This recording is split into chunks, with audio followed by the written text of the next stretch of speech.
నిర్ణయం, దాన్ని స్వాగతించాల్సినటువంటి పరిస్థితి. తర్వాత నాకు ఉన్నటువంటి అవగాహన మేరకు ఆయనైతే పార్టీ కార్యక్రమాల్లో ఎక్కడా పాల్గొనలేదు, పార్టీ చెప్పిన నిర్ణయాన్ని కొంత అవలంబిస్తా ఉన్నాడని ఎమ్మెల్యే గారి మీద ఉంది. అయితే ప్రభుత్వ కార్యక్రమాల్లో పార్టిసిపేట్ అవుతున్నాడు, అది ఆయన కల్పించినటువంటి రాజ్యాంగం కల్పించినటువంటి హక్కు. పార్టీ కార్యక్రమాల్లో ఎక్కడా పాల్గొని అరవ శ్రీధర్ ఇష్యూలో మొదటి నుంచి గందరగోళానికి గురి చేస్తూ పాత్రికేయుల పైన అనేకమైనటువంటి డిస్టర్బెన్స్ క్రియేట్ అవడానికి, ఒక రకంగా రైల్వే కోడూరులో పాత్రికేయులకు జనసేనకు చాలా గ్యాప్ వచ్చిన దానికి ముమ్మాటికి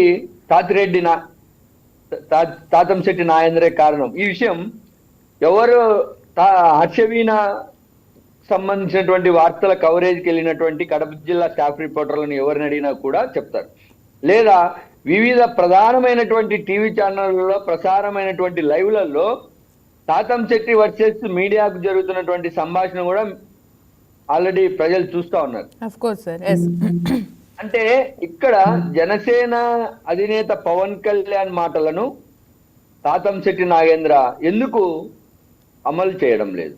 అంటే పార్టీ అంటే ఆయనకు అంత చులకన, లేదా తనను ఏమీ చేసుకోలేదన్నటువంటి ఒకటి ఏమన్నా ఆయనలో జనసేన అంటే నేనే అంటే జనసేన అనేది ఏమన్నా ఉందో కానీ మొత్తానికి అలాంటి పరిస్థితి. అయితే కూటమి ప్రభుత్వంలో భాగస్వామిగా ఉండి కూడా తన ఎమ్మెల్యే మీద ఒక మహిళ ఆరోపణ చేస్తానే కేసు నమోదు చేసినారు ఈ ప్రభుత్వం అంటే ఖచ్చితంగా పవన్ కళ్యాణ్ గారు న్యాయం వైపు నిలబడ్డారని నేను అర్థం చేసుకోగలుగుతున్నా, నాకున్నటువంటి 22 సంవత్సరాల మీడియా అనుభవంతో. మరి అదే పవన్ కళ్యాణ్ గారు ఒక మహిళను రోడ్డు పైన నిర్దాక్షిణ్యంగా దాడి చేసినటువంటి వారిని పార్టీ ఎందుకు క్రమశిక్షణ చర్యలు తీసుకోలేదో ఒకటి అర్థం కాలేదు. అయితే ఈ విషయం పవన్ కళ్యాణ్ గారి దృష్టికి ఇంకా వెళ్ళి ఉండదు అన్నటువంటిది నా భావన. అయితే నేను పవన్ కళ్యాణ్ గారిని వెనుకేసుకొస్తున్నానని వీడియో చూసిన వాళ్ళు అనుకుంటే అది వాళ్ళ భ్రమనే. పవన్ కళ్యాణ్ గారు నాకు ఆయన సిద్ధాంతాల పట్ల, ఆయన మాట్లాడేటువంటి అంశాల పట్ల నా ఆలోచనలు లేదా ప్రజాహితం కోరే వారి ఆలోచనలు ఎలా ఉంటాయో ఆయన ఆలోచనలు కూడా అలా ఉంటాయి. కాబట్టి వాటికి మాత్రమే మేము మద్దతు ఇస్తాం తప్ప ఆయన ఒక సినిమా హీరో కాబట్టి మేము అభిమానులం ఆ టైప్ ఏం కాదు. ఆయన ప్రజల కోసం పనిచేస్తా ఉన్నాడు. ఆయన ఒక డిప్యూటీ సీఎం హోదాలో ఉండి కూడా అనేక ప్రభుత్వ లోపాలను కూడా ఎత్తి చూపినటువంటి తీరు మా అందరినీ, ఆలోచన పరులందరినీ కూడా ఆయనకు అభిమానులుగా, అంటే ఆ అంశాల పట్ల మాత్రం ఆయన అభిమానులుగా మారి ఉండొచ్చు.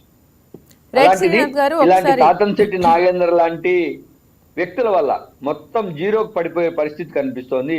మరి ఎలాంటి చర్యలు తీసుకుంటారన్నది పెద్దలు ప్యానెల్లో ఉన్న కిషోర్ గారు కానీ లేదా జనసేన అధిష్టానం కానీ ఒక ప్రకటన చేస్తే ఒక క్లారిటీ వచ్చే అవకాశం ఉంటుంది. రైట్ శ్రీనాథ్ గారు, ఒకసారి కిషోర్ గారు దీని మీద స్పందిస్తారు. అంటే కిషోర్ గారు శ్రీనాథ్ గారు చెప్తున్న దాని ప్రకారం కూడా నేను అడగాలనుకుంటున్నాను.